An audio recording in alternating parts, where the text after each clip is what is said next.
And breaking tonight, the clock says just after midnight, the shutdown has begun. The government has shut down for the first time in nearly 7 years. At midnight, the government ran out of money. So the federal government has officially shut down. Yes, this is something that Congress usually tries to avoid at all costs, allegedly. The last shutdown was in 2018 during Trump's first term, and now here we are again. But what exactly does it really mean when there's a government shutdown, and how did we get to this point in the first place? And how will this shutdown affect the economy, HUD, and specifically Section 8 and Section 8 payments? And ultimately, what can we expect next? Well, all of those questions will be answered shortly, so without wasting any time, let's jump right into it. So first and foremost, what is a government shutdown? So a government shutdown is when Congress is unable to agree on passing appropriations, which are funding bills that keep the government running into the next fiscal year. The fiscal year begins on October 1st, so if a funding bill isn't passed by then of that year, or if there hasn't been a temporary extension passed, then the government shuts down. Since the enactment of the current budget and appropriations process in 1976, there has been a number of shutdowns, most notably a 21-day shutdown in 1995 during the Bill Clinton era, a 16-day shutdown during 2013 during the Obama era, and a 35-day shutdown in 2018 during Trump's first term, which happens to be the longest shutdown to date. So when there's a government shutdown, what happens? Well, all non-essential government programs and services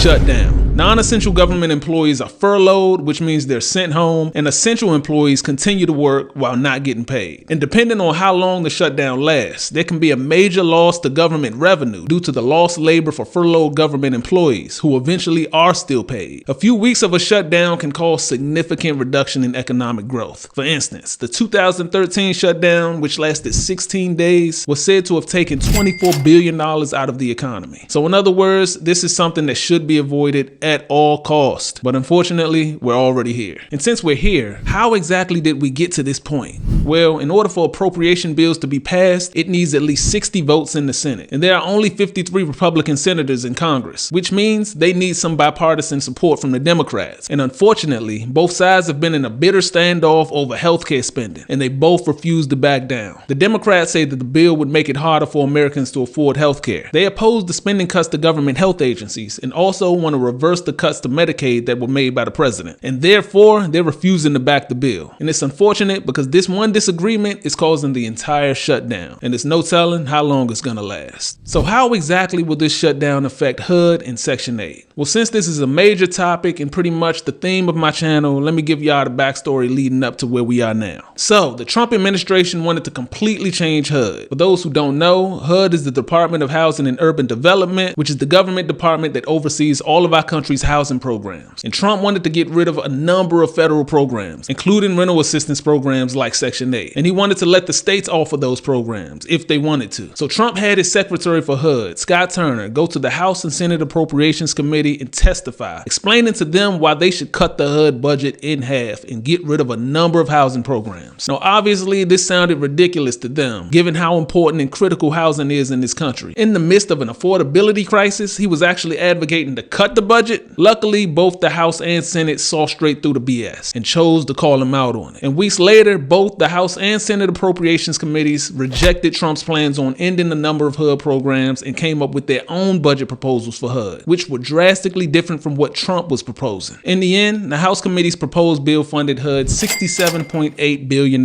which was $24.3 billion more than what Trump wanted to fund it. And the Senate's proposed bill funded HUD $73.3 billion. These bills weren't that far off from each other, which more than likely made it easy for leadership in both committees to come together and agree on the final numbers. So it is good news for people who rely on HUD and its programs that Trump's budget requests and ideas were rejected, and that Congress were able to come together and agree on a decent budget proposal. But it's still unfortunate that they were unable to agree on the final funding bill overall because of matters of healthcare, which is also a very important and critical matter in this country, and ultimately what's causing the shutdown.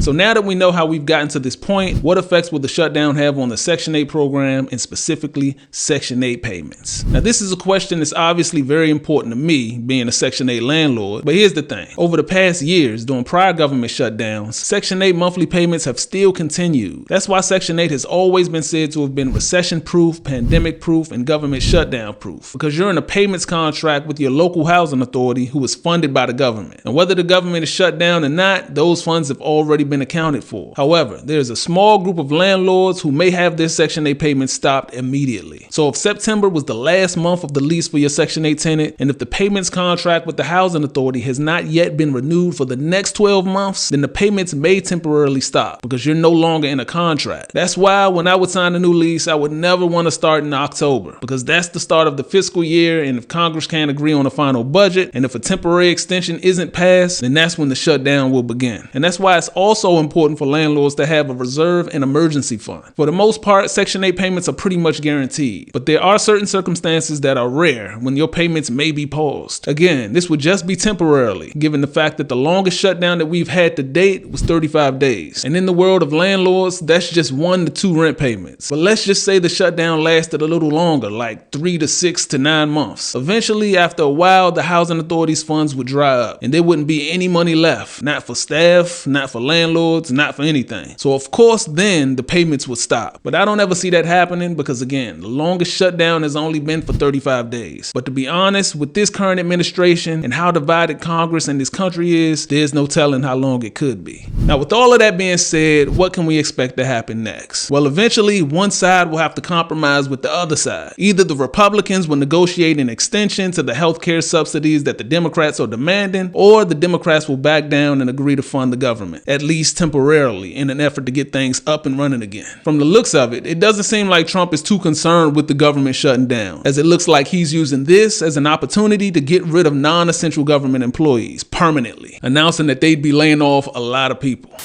Today, the president was set to meet with Russ Vought, director of the Office of Management and Budget. They have both said that they will likely begin mass firings of federal workers very soon because of the shutdown. President Trump posted this online overnight saying, quote, Republicans must use this opportunity of Democrat forced closure to clear out dead wood, waste and fraud. Billions of dollars can be saved, end quote. And he's still pushing for layoffs of federal workers. The president spoke with One American News about this. Listen. There could be firings, and that's their fault. And it could also be other things. I mean, we could cut projects that they wanted, favorite projects, and they'd be permanently cut. Now, whether this is a bluff or not, it doesn't sound good.